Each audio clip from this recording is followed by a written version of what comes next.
जी हां, एनडीए की 400 वाली तैयारी जोर पकड़ती नजर आ रही है और इंडिया में है घमासान जारी। आपके साथ मैं हूं समीर अब्बास। लोकसभा चुनाव के लिए तारीखों का ऐलान किसी भी वक्त हो सकता है, किसी भी वक्त चुनावी बिगुल बज सकता है। ऐसे में हर पार्टी जीत के लिए चुनावी रणनीति फाइनल करने में जुटी है, लेकिन मुकाबला इस बार भी एनडीए और इंडिया गठबंधन में है। एनडीए का नारा 400 पार का है, जबकि इंडिया का नारा मोदी सरकार को हटाने का है। इस लक्ष्य को पाने के लिए दोनों तरफ से नए दोस्त जोड़ने, सीटों पर दावेदारी बढ़ाने और विपक्ष को कमजोर करने की लड़ाई चल रही है। लेकिन बंगाल, बिहार से महाराष्ट्र तक इस खेल में बड़ा उलटफेर जारी है।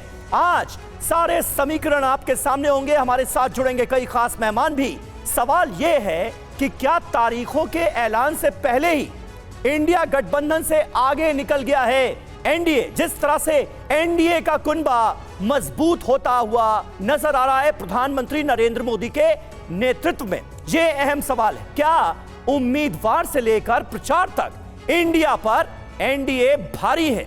यह बड़ा सवाल है। क्या एनडीए का परिवार, उसका कुनबा और बढ़ेगा और इंडिया में आने वाले वक्त में और ज्यादा तकरार देखने को मिलेगी?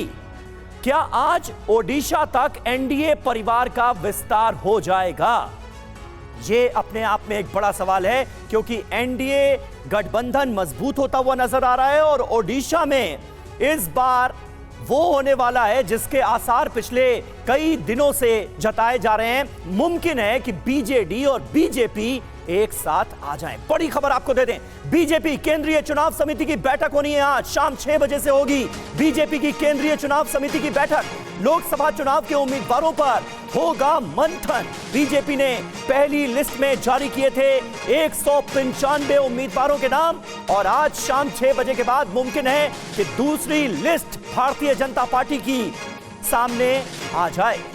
पहली लिस्ट में 195 उम्मीदवारों के नाम पार्टी की तरफ से जारी किए गए थे। आज एक बार फिर सीईसी की मीटिंग हो रही है। शाम 6 बजे से बीजेपी की केंद्रीय चुनाव समिति की मीटिंग होगी और उम्मीदवारों के नामों पर किया जाएगा मंथन। एक और बड़ी खबर, चुनाव को लेकर आज कांग्रेस पार्टी की 2 अहम बैठकें होने जा रही हैं, उस पर भी रहेगी नजर। सीईसी की मीटिंग में लोकसभा उम्मीदवारों की स्क्रीनिंग की जाएगी। यूपी की साझा रणनीति पर समाजवादी पार्टी के साथ चर्चा होगी। ये एक बड़ा और अहम फोकस रहने वाला है। यूपी की साझा स्ट्रैटेजी पर समाजवादी पार्टी के साथ होनी है चर्चा। तो कांग्रेस की भी 2 अहम बैठकें चुनाव को लेकर आज होने जा रही हैं।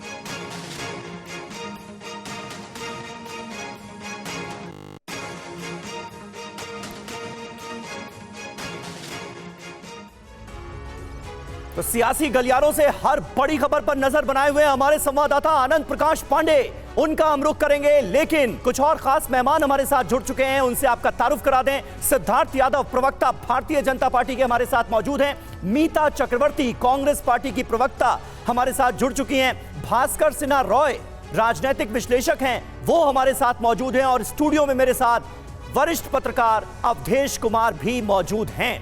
आनंद प्रकाश पांडे, सबसे पहले मैं रुख आपका करूंगा, क्योंकि कांग्रेस और बीजेपी दोनों ही खेमों से बड़ी खबरें हैं। एक तरफ बीजेपी की सीईसी की मीटिंग होने जा रही है, कांग्रेस पार्टी की 2 महत्वपूर्ण बैठकें हैं। क्या क्या आज मुमकिन है, सबसे पहले ये बता दीजिए।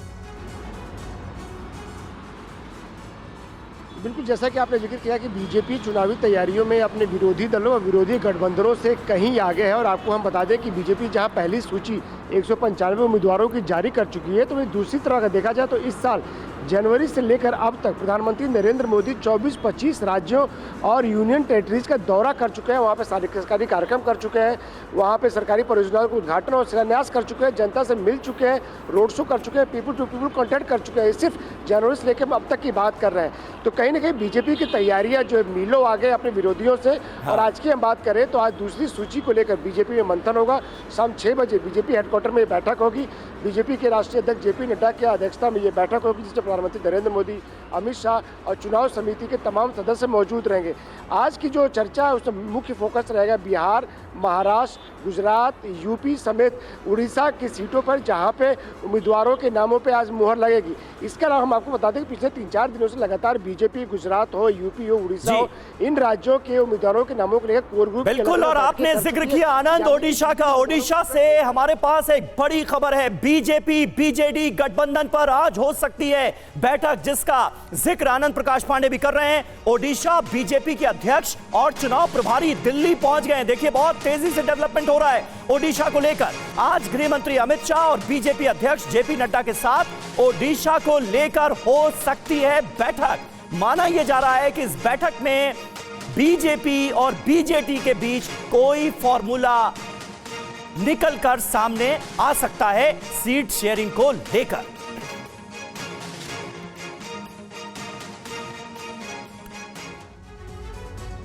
तो निश्चित तौर पर अगर ऐसा होता है तो एनडीए का विस्तार होता हुआ ओडिशा तक हम देखेंगे। एनडीए परिवार का विस्तार 15 साल बाद बीजेपी और बीजेडी एक साथ आएंगे। जी हां, 15 साल पहले गठबंधन था दोनों पार्टियों का। ओडिशा में बीजेडी से गठबंधन को लेकर दिल्ली में मंथन चल रहा है। आज बीजेडी नेताओं की बीजेपी के शीर्ष नेतृत्व से मीटिंग होने जा रही।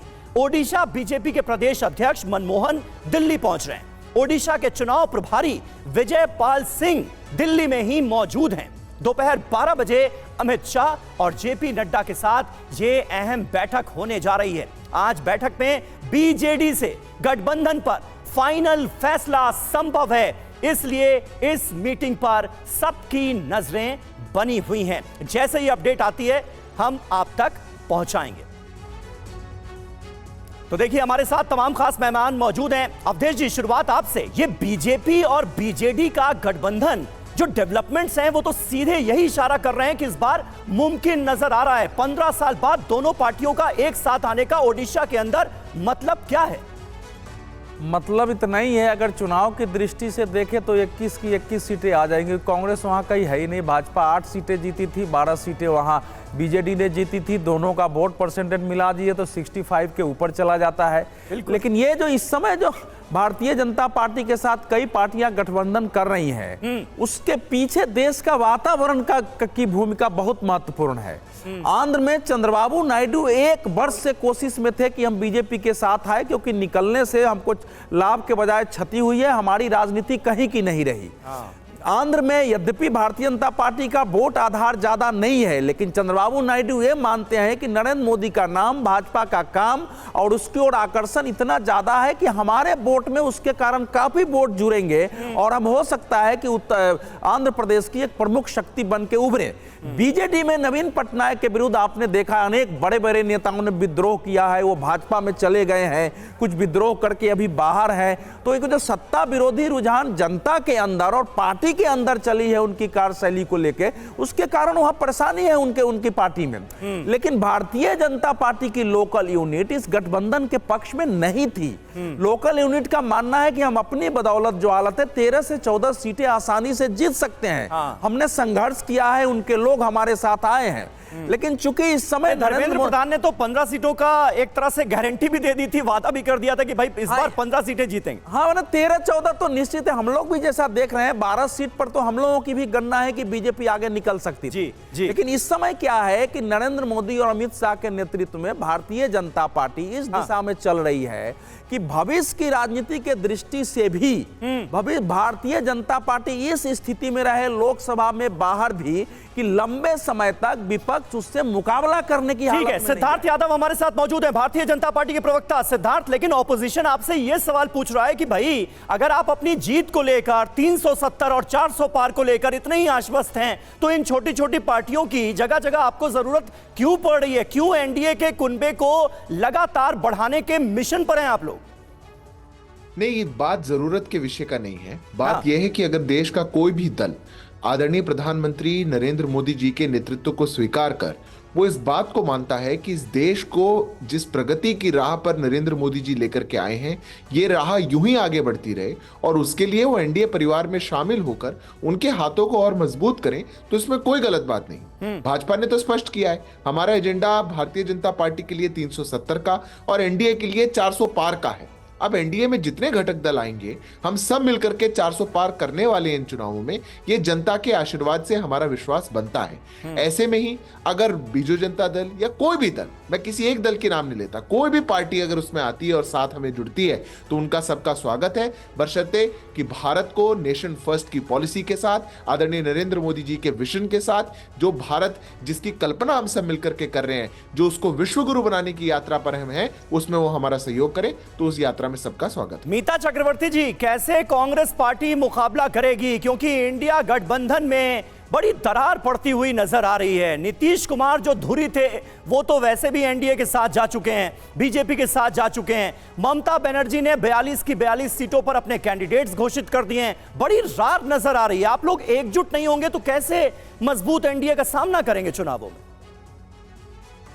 देखिए, पहली बात तो ये है कि 2019 में भी बीजेपी को 40% से कम वोट मिला था। 60% से ज्यादा वोट तो ऑपोजिशन पार्टीज को ही मिला था, नंबर 1। नंबर 2, ऐसे काफी बार बोला जा रहा है कि इंडिया के जो दल है, कॉन्स्टिट्यूएंट पार्टीज है, वो एक साथ नहीं आ पा रहा है। पर ये बात भी मानना पड़ेगा कि आम आदमी पार्टी हो या यूपी में समाजवादी पार्टी हो, हमारी अलायंस पक्की है। महाराष्ट्र में हो, तमिलनाडु में डीएमके के साथ हो, झारखंड में हो, डिफरेंट स्टेट्स में हमारी जो पॉलिटिकल स्ट्रैटेजी और हमारी जो पॉलिटिकल अलायंसेस है वो अपनी जगह में है। जहां तक टीएमसी और वेस्ट बंगाल की बात है, हाँ, टीएमसी के साथ भी कांग्रेस की बातचीत चालू था काफी वक्त के साथ। हम लोग एक रिस्पेक्टेबल शीट शेयरिंग प्रोसेस चाहते थे, पर ये बात भी है कि ये सारे चीज नेगोशिएशंस और डिस्कशंस और बातचीत की तरह ही हो सकता है। अगर कोई यूनिलैटरली कोई डिस्कशन बिना करे अगर कोई डिसीजन लेता है और अनाउंसमेंट करता है, तो ऐसे हम लोग नहीं, लेकिन ऐसे अनाउंसमेंट तो लगातार हो रहे हैं ना। जम्मू कश्मीर में हमने देखा उमर अब्दुल्ला ने अकेले अनाउंसमेंट कर दिया, वहां शिवसेना उद्धव ठाकरे गुट ने अकेले अनाउंसमेंट कर दिया, यहां पर ममता बनर्जी ने अकेले अनाउंसमेंट कर दिया। यही तो सवाल है कि ये इन चुनौतियों से कैसे आप लोग पार पाएंगे। मैं आ रहा हूं क्योंकि बंगाल का जिक्र हुआ है, अपने दर्शकों को बता दें, टीएमसी उम्मीदवारों के ऐलान से इंडिया गठबंधन में तनाव है। ममता के ऐलान के बाद कांग्रेस पार्टी का ममता पर हमला। अधीर रंजन चौधरी ने ममता बनर्जी पर ध्रुवीकरण का आरोप लगा दिया है। कांग्रेस नेता उदित राज ने कहा, ममता बनर्जी बंगाल में कम्युनल फोर्सेस को जिंदा रखना चाहती हैं।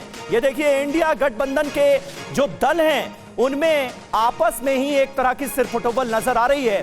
सीधे सीधे अब कांग्रेस पार्टी ये कह रही है कि ममता बनर्जी बंगाल के अंदर कम्युनल फोर्सेस को जिंदा रखना चाहती हैं, इसलिए उन्होंने सभी सीटों पर अपने कैंडिडेट घोषित किए हैं। तो बंगाल में टूटा इंडिया गठबंधन, तस्वीर क्या बनती नजर आ रही है? ये देखिए, कांग्रेस में हाई टेंशन, बंगाल में टूटा इंडिया गठबंधन। ममता बनर्जी का ऐलान, सभी 42 सीटों पर उम्मीदवारों का ऐलान कर दिया गया है। कांग्रेस परेशान है, टीएमसी के ऐलान से बैकफुट पर नजर आ रही है कांग्रेस। अब होगा क्या इसका नतीजा? बंगाल में कांग्रेस वर्सेस टीएमसी हो जाएगा। अधीर रंजन चौधरी के खिलाफ यूसुफ पठान को उतार दिया गया है। अधीर रंजन के खिलाफ यूसुफ से गठबंधन में दरार पड़ती हुई साफ तौर पर नजर आ रही है। कल सीधे तौर पर अधीर रंजन चौधरी ने इस बात का जिक्र किया कि यूसुफ पठान को उस सीट से उतारने का क्या मतलब है, उन्हें तो राज्यसभा भेज देती हैं आप, लेकिन ऐसा नहीं किया गया। 6 मुस्लिम उम्मीदवार टीएमसी उम्मीदवार बने हैं। ममता बनर्जी ने जो ऐलान किया अपने कैंडिडेट्स का, अधीर रंजन चौधरी ने ममता पर ध्रुवीकरण का आरोप लगाया है, पोलराइजेशन का आरोप लगा रही है कांग्रेस पार्टी। किस पर? ममता बनर्जी पर। 6 सेलिब्रिटीज को टीएमसी ने उम्मीदवार बनाया और कांग्रेस परेशान है। बीजेपी की मदद करने और कांग्रेस को हराने का सीधे तौर पर आरोप लगा दिया गया है कांग्रेस पार्टी की तरफ से। 12 महिलाओं को इस बार तृणमूल कांग्रेस का टिकट मिला है। कांग्रेस ने कहा, सीट शेयरिंग अलग बात है, इंडिया गठबंधन में होना अलग बात है। याद कीजिए, जब यह ऐलान हुआ तो जयराम रमेश का एक बयान सामने आया जिसमें कुछ उम्मीद जिंदा रखने की कोशिश उनकी तरफ से की गई, लेकिन भास्कर साहब, टीएमसी ने तो सारी उम्मीदें ही खत्म कर दी। होगा क्या? कहां बचा इंडिया गठबंधन बंगाल के अंदर? नहीं, कांग्रेस देखिए केरल में सीपीएम के साथ लड़ रहे हैं, सीपीएम के खिलाफ लड़ रहे हैं, और बंगाल में सीपीएम के साथ है इन्होंने। ये जो गठबंधन है ये पूरा देश के लिए है। कांग्रेस का हाल क्या है, कांग्रेस को समझना चाहिए। वो बंगाल में 0 है, उन लोग शून्य मिला है, उनको कुछ नहीं है। आप कह रहे हैं ये गठबंधन देश के लिए, देश के ही तो चुनाव हो रहे हैं। नहीं, इसीलिए मैं बोल रहा हूं कांग्रेस के साथ सीपीएम का गठबंधन बंगाल में हो रहा है, लेकिन केरल में नहीं हो पा रहा है। हाँ। तो यहाँ पर कांग्रेस के साथ टीएमसी का गठबंधन नहीं हो पाया बंगाल में, इसका मतलब यह नहीं है पूरा देश में कांग्रेस के साथ गठबंधन नहीं हो सकता है। दूसरा बात यह है, कांग्रेस बंगाल में कुछ है नहीं, उनका कोई भी ऐसा कोई नहीं है, शून्य है। विधानसभा में बंगाल देश के बाहर है भास्कर जी। और जो सुनिए, और जो बीजेपी के खिलाफ लड़ने का ताकत और हिम्मत है, और ऐसा कोई कांग्रेस का उम्मीदवार कांग्रेस है नहीं बंगाल में। तो बंगाल में कांग्रेस को सीट देने का मतलब है बीजेपी को जिताना, और बंगाल में कांग्रेस को कोई ना कुछ है एक भी। अरे भाई, कांग्रेस पार्टी का भास्कर सिन्हा रॉय सीधा सीधा जो आरोप है वो ये कि कम्युनल फोर्सेस को आप लोग जिंदा रखना चाहते हैं, इसलिए कांग्रेस के साथ नहीं आ रहे। ये खुलकर कांग्रेस कह रही है। आपने तो अधीर रंजन चौधरी के खिलाफ भी कैंडिडेट उतार दिया, फिर कहां है का गठबंधन? अधीर रंजन चौधरी क्या है, पिछले चुनाव में 2021 में अधीर चौधरी बहरमपुर से बीजेपी को जिता दिया। अधीर चौधरी विधानसभा चुनाव में बहरमपुर से क्षेत्र से बीजेपी को जिता दिया। तो उनका बात का मतलब उससे कोई विश्वास नहीं करता है। ये तो भाई गजब की दलील है। आप कह रहे हैं कांग्रेस वाले बीजेपी को जिता रहे हैं, कांग्रेस वाले कह रहे हैं कि टीएमसी वाले बीजेपी को जिता रहे हैं। सिद्धार्थ जी मुस्कुरा रहे हैं, उनको विन विन सिचुएशन नजर आ रही है, क्योंकि दोनों ही कंडीशंस में बीजेपी जीत रही है। क्यों सिद्धार्थ जी? मेरे मुस्कुराने का कारण कुछ दूसरा है, मैं आपको कारण बता देता हूँ जी। अमूमन हम पे आरोप लगाया जाता है, हम कांग्रेस पार्टी के लिए कुछ कहते हैं तो, पर इनकी वास्तविकता देखिए। 4 बार 5 बार 6 बार कैसे बोल रहे हैं कांग्रेस पार्टी तो कुछ है ही नहीं, 0 है, बिल्कुल कुछ नहीं है, कहीं नहीं है।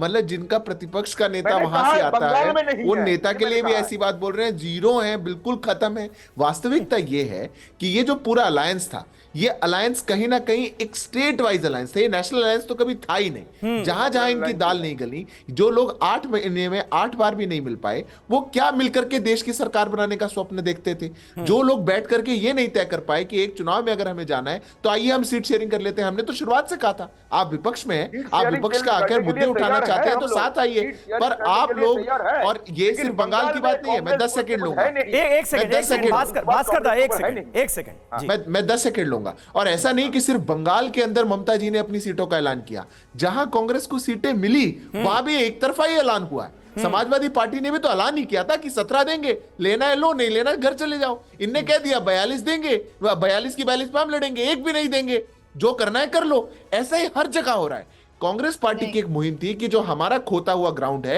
उसमें कहीं ना कहीं हम इनमें से किसी का कुछ सपोर्ट ले लें। ये जो सब क्षेत्रीय दल है, अपने अपने राज्य के दल हैं, इन्होंने कांग्रेस पार्टी को अंगूठा दिखा दिया है। कांग्रेस पार्टी खुद एक क्षेत्रीय दल बनकर के रह गई है। ये जो इनके आपस का मतभेद है और कोई क्लियर विजन नहीं है नेतृत्व को लेकर के और देश को लेकर के, वो इनकी वास्तविकता एक्सपोज हो गई। मुझे तो बस ये लगता है कि इतने महीनों से जब हम डिबेट्स में कहते थे कि अलायंस कहीं भी नहीं है, ये एक बबल है और एक दिन ये पॉप होगा, ये वास्तव में नहीं। लेकिन सिद्धार्थ जी, ऐसा नहीं कहा जा सकता कि कहीं भी नहीं है, कहीं भी नहीं है, ये आप नहीं कह सकते। जो आसार हैं उसके हिसाब से भी तकरीबन मुझे लगता है 250 सीटें ऐसी तो होंगी जहां पर इंडिया गठबंधन का एक कैंडिडेट होगा आपके खिलाफ। तो चुनौती 6 राज्य, ये पहले कब नहीं थे? अखिलेश जी राहुल जी पहले से थे।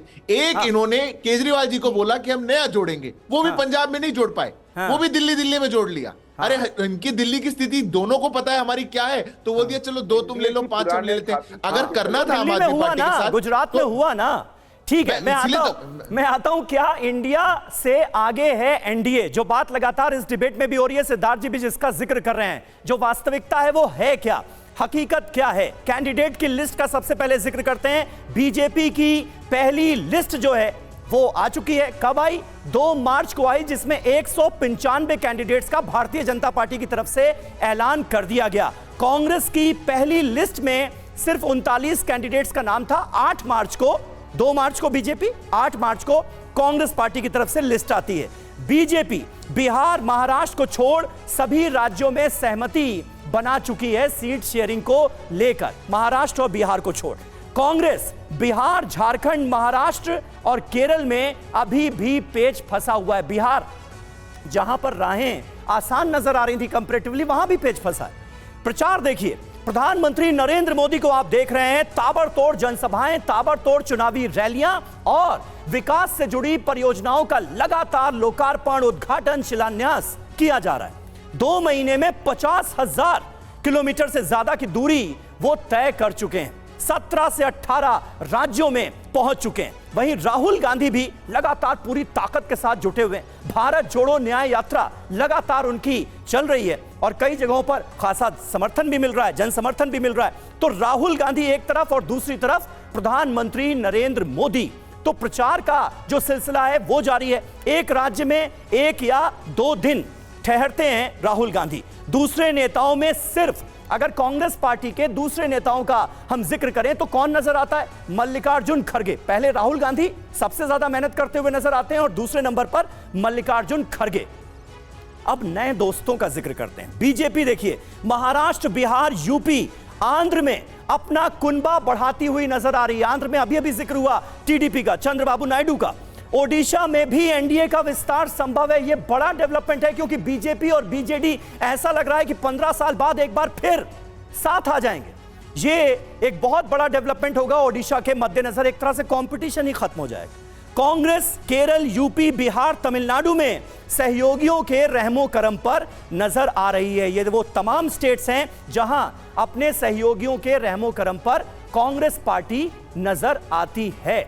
ये सारे समीकरण जो हैं अवधेश जी, ये किस तरफ इशारा कर रहे हैं? और अभी अगर कुनबे की मजबूती के तौर पर हम बात करें तो किसका पल्ला भारी नजर आता है? देखिए, कुनबे की मजबूती के आधार पर उत्तर देने की आवश्यकता नहीं, लेकिन 2 चीजें इसमें महत्वपूर्ण है, ये ध्यान रखिए। एनडीए के तरफ जो साथी आ रहे हैं वो उनमें ज्यादातर ने अपने पुराने साथियों को छोड़ के एनडीए का हाथ लिया है। नीतीश कुमार महागठबंधन से निकल के आए हैं कि हमको इनके साथ नहीं रहना है। जयंत चौधरी समाजवादी पार्टी या आईएनडीआईए गठबंधन से निकल के बाहर आए हैं कि हमको यहां आना है। अगर महाराष्ट्र में चाहे वो राष्ट्र इस समय अजीत पवार की राष्ट्रवादी कांग्रेस पार्टी हो, शिंदे हो, ये सब अपने ग्रुप से निकल के बाहर आए हैं। ये है इस समय की परिस्थिति। तो ये गुणात्मक अंतर है। दूसरा जो अंतर है कि अभी तक भारतीय जनता पार्टी से कुछ पार्टियां गठबंधन करने से बचती थी या शर्त लगाती थी कि आप अपनी आइडियोलॉजी को पहले बाहर रखिए, प्रोग्राम बनाइए। इस समय बीजेपी संपूर्ण अपनी आइडियोलॉजी पर चल रही है। इस समय कॉमन सिविल कोड उत्तराखंड में आ गया है। सीएए लाने की घोषणा हो गई है कि सीए को जारी करेंगे। इसके बाद नवीन पटनायक जो इसी आधार पर छोड़ के गए थे, जो कि तेलुगु देशम छोड़ के गई थी, उसको समस्या हो रही थी, वो सारे अगर लौट के आ रहे हैं तो एक बदलाव है भारत का। आइडियोलॉजी के आधार पर भी है, उसके पीछे हिंदुत्व और राम मंदिर भी है, राष्ट्रवाद है, विकास है। तो ये एक बड़ा बदलाव है कि वैचारिकता को स्वीकार करते हुए बिना घोषणा के आ रहे हैं। जो आईएनडीआईए है, जिसको आप बार बार कह रहे हैं गठबंधन, वैसे तो आईएनडीआईए गठबंधन कभी बना नहीं था, बैठे जरूर थे। कभी भी पश्चिम बंगाल में ममता बनर्जी ने सार्वजनिक बयान नहीं दिया था कि कांग्रेस के साथ हर हाल में इंडिया को जीवित रखने के लिए गठबंधन होगा। आती थी ना वो। तो ये बिल्कुल साफ है। एक भी पार्टी, माने बिहार को आप छोड़ दीजिए और महाराष्ट्र में टूटी हुई छोड़ दीजिए, तो किसी भी स्टेट में उस रूप में आईएनडीआईए नहीं है। तमिलनाडु में चूंकि यह गठबंधन बना हुआ है, वो अपनी जगह से कायम है। केरल में गठबंधन नहीं है, आंध्र में नहीं है, तो गठबंधन ये है कहां? सवाल तो यह है। दूसरी ओर एक गठबंधन है, एक गठबंधन नहीं है, नेताओं में आपसी नहीं। उसका कारण यह है ना कि आईएनडीआईए ये क्लियर कट आइडियोलॉजी को लेके कि हमारा भारत का ये विजन है, ये सपना है, इसको लेके हमको काम करना है, बना ही नहीं। ठीक है, मीता चक्रवर्ती जी, इसका जवाब दीजिए, क्योंकि बार बार प्रधानमंत्री नरेंद्र मोदी की तरफ से, एनडीए की तरफ से 2047 का एक एम लेकर चला जा रहा है। ये लगातार बताया जा रहा है कि भाई विकसित भारत बना देंगे हम देश को। विजन वो सामने रख रहे हैं। वो विजन इंडिया गठबंधन की तरफ से नजर नहीं आ रहा है। नजर आ रही है तो आपसी सिरपुटव्वल। पहले तो मैं ये बता दूं कि गठबंधन या अलायंस का मतलब सिर्फ प्री पोल अलायंस नहीं होता है। फॉर एग्जाम्पल, अगर आप केरल देख लो, केरल में बीजेपी है ही नहीं, बीजेपी डिस्टेंट थर्ड है। वहां पर फाइट है कांग्रेस और लेफ्ट फ्रंट के बीच। तो हम Extent लोग नहीं है। क्यों केरल में कांग्रेस और लेफ्ट फ्रंट अपनी पॉलिटिकल स्पेस में कॉम्प्रोमाइज करेगा बीजेपी के लिए और सीट शेयरिंग में जाएगा? पहले दिन से हमारी नहीं तो ये AICC साथ में आना के कैसे अध्यक्ष हुआ? प्लीज अगर आप लेफ्ट इंटरप्ट पार्टियां मत कीजिए। राहुल गांधी के खिलाफ ही प्लीज आप वायनाड मुझे से अपना बोलने कैंडिडेट दीजिए, उतार देते हैं, तो ये मेरा साथ आना खत्म कैसे करने हुआ? दीजिए। जी प्लीज मुझे बोलने दीजिए। नहीं, आप ही बोलिए जी। केरल में जहां पर हमारी फाइट लेफ्ट के साथ है, हाँ। वहां पर प्री पोल अलायंस क्यों करे? ऐसे सेम एग्जांपल लेके वेस्ट बंगाल में भी अगर प्री पोल अलायंस नहीं हो रहा है, इसका मतलब ये नहीं कि टीएमसी इंडिया से बाहर है, इंडिया अलायंस से बाहर Okay. है, या पोस्ट पोल नहीं होगा। ठीक है। तो हर एक स्टेट में पॉलिटिकल स्ट्रैटेजी डिफरेंट होगा। किसी स्टेट में हमारी प्री पोल अलायंस होगा, जैसे महाराष्ट्र में हो रहा है, बिहार में हो रहा है, तमिलनाडु में है, और किसी भी स्टेट में जैसे केरल में, वेस्ट बंगाल में, पंजाब में हमारी पोस्ट पोल अलायंस होगा। तो पहली बात तो ये है कि टीएमसी इंडिया गठबंधन की जो अलायंस फॉर्मेशन ब्लॉक है वहां से बाहर नहीं है। कांग्रेस पहली के बात ये लोग ठीक है, होगा। अलग अलग राज्यों में अलग अलग स्ट्रैटेजी होगी और बाद में आप लोग, एक मिनट अवधेश जी, अवधेश जी, ऐसे नहीं, बाद में आप साथ आ सकते हैं। ये कुल मिलाकर स्ट्रैटेजी नजर आ रही है। तो सिद्धार्थ जी, उतना खुश होने की जरूरत फिलहाल नहीं है। एक अहम खबर का हमें रुख करना पड़ेगा। बीजेपी सांसद अनंत हेगड़े के बयान पर सियासी घमासान मचा हुआ है और उसको नजरअंदाज नहीं किया जा सकता। हेगड़े के बयान पर कांग्रेस का बीजेपी पर हमला, संविधान को नष्ट करना बीजेपी का एजेंडा है, ये कहा है कांग्रेस पार्टी ने। अनंत का बयान उनका निजी विचार है, ये कह दिया है भारतीय जनता पार्टी ने। अनंत हेगड़े ने कहा था कि इस बार अगर हमें 2/3 बहुमत मिलता है तो संविधान बदल देंगे, कई बदलाव किए जाएंगे, जिसका बीजेपी ने भी खंडन किया। बीजेपी ने निजी विचार बताया और कांग्रेस पार्टी ने हमला बोला। बयान क्या था, सुनिए। ಮೋದಿ ಅವರು ಒಂದು ಮಾತನ್ನ ಹೇಳಿದ್ರು, ಅಬ್ ಕಿ ಬಾರ್ 400 ಪಾರ್, ಈ ಬಾರಿ 400ಕ್ಕೂ ಹೆಚ್ಚು ಸೀಟನ್ನು ಗೆಲ್ಲಬೇಕು ಅಂತ ಅವರು ಹೇಳಿದ್ರು. ಯಾಕೆ 400 ಯಾಕೆ? ನಮಗೆ ಲೋಕಸಭೆಯಲ್ಲಿ ಬಹುಮತ ಇದೆ, 2/3 ಮೆಜಾರಿಟಿ ಇದೆ. ರಾಜ್ಯಸಭೆಯಲ್ಲಿ ನಮಗೆ 2/3 ಮೆಜಾರಿಟಿ ಇದೆ, ಅಲ್ಪ ಬಹುಮತ ಇದೆ. ರಾಜ್ಯ ಸರ್ಕಾರಗಳಲ್ಲಿ ನಮಗೆ ಬೇಕಾಗಿರ್ತಕ್ಕಂಥ ಬಹುಮತ ಇಲ್ಲ. ಸಂವಿಧಾನವನ್ನ ತಿದ್ದುಪಡಿ ಮಾಡಬೇಕಾದ್ರೆ ಏನು ಮೂಲಭೂತವಾಗಿ ಸಂವಿಧಾನವನ್ನ ಸಂಪೂರ್ಣವಾಗಿ ತಿರುಚಿದ್ರು ಕಾಂಗ್ರೆಸ್ನವರು, ಅದರಲ್ಲಿ ಬ್ಯಾಡದೇ ಇರೋದನ್ನೆಲ್ಲ ತುರುಕಿದ್ರು, ವಿಶೇಷವಾಗಿ ಇಡೀ ಹಿಂದೂ ಸಮಾಜವನ್ನ ದಮನಿಸುವಂತಹ ರೀತಿಯಲ್ಲಿ ಕಾನೂನನ್ನು ತಂದಿಟ್ಟಿದ್ರು. ಇದೆಲ್ಲವೂ ಬದಲಾಗಬೇಕಾದ್ರೆ ಈ ಮೆಜಾರಿಟಿಯಲ್ಲಿ ಆಗುವುದಿಲ್ಲ. सिद्धार्थ जी, आपने भी अनंत हेगड़े का ये बयान सुना होगा। ऐसे वक्त में जब आप लोग 400 पार की बात कर रहे हैं, अगर लोकसभा की स्ट्रेंथ की बात की जाए मौजूदा, तो 539 है, 2/3 मतलब 404। बार बार आप कह रहे हैं कि बड़े फैसले होंगे, 3.0 में और बड़े फैसले होंगे। अब अनंत हेगड़े आकर कहते हैं कि भाई संविधान जो को बदलने की भी तैयारी है, कई चीजों को हटाने की तैयारी है। कैसे देखते हैं आप इसे, और इससे जनता में क्या मैसेज जाएगा? देखिए, पहली बात तो मुझे लगता है कि इशू स्पष्ट कर दिया गया है। पार्टी ने बता दिया है कि उनका व्यक्तिगत बयान है और इस पर हमारा ऑफिशियल स्टैंड जब आ चुका है तो मुझे लगता नहीं कि इससे ज्यादा कुछ कहने की इसमें आवश्यकता है। रही बात जो चर्चा भी ऑलरेडी चल रही थी, आपने कहा कि ज्यादा खुश होने की आवश्यकता नहीं है। हमारी खुशी के कारण कुछ और है। हमारी खुशी के कारण इनका गठबंधन बनना या बिगड़ना नहीं है, हमारी खुशी का कारण जनता का आशीर्वाद है।